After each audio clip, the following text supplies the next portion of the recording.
नमस्कार, तुम्हा सर्वांचं स्वागत आहे आपल्या चॅनलवर.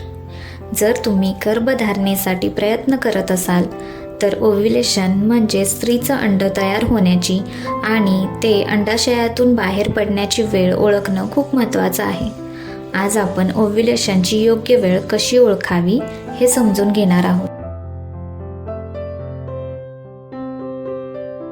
ओव्ह्युलेशन म्हणजे स्त्रीच्या अंडाशयातून अंड तयार होऊन बाहेर पडण्याची प्रक्रिया. ही प्रक्रिया मासिक पाळीच्या चक्रात साधारणपणे 14व्या दिवशी घडते. पण प्रत्येक स्त्रीचं चक्र वेगळं असल्यामुळे ही वेळ थोडीफार बदलू शकते.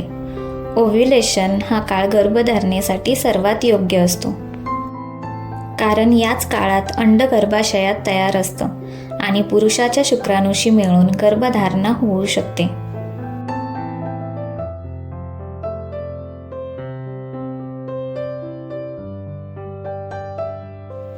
मासिक पाळीचं चक्र लक्षात ठेवा.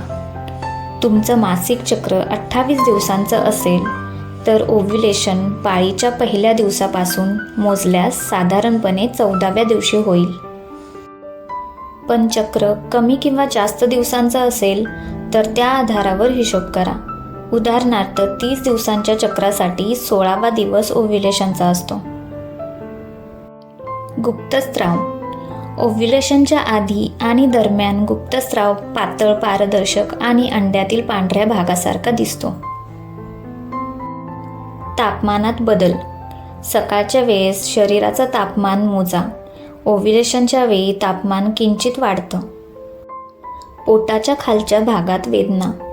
काही महिलांना ओव्ह्युलेशनच्या वेळी ओटीपोटात सौम्य दुखणं जाणवतं. ओव्ह्युलेशन टेस्ट किट वापरा. आजकाल बाजारात ओव्ह्युलेशन टेस्ट किट सहज उपलब्ध आहेत. याचा उपयोग करून तुम्ही ओव्ह्युलेशनची अचूक वेळ जाणून घेऊ शकता. ही किट्स लघवीतील LH पातळी मोजतात, जी ओव्ह्युलेशनच्या आधी वाढते.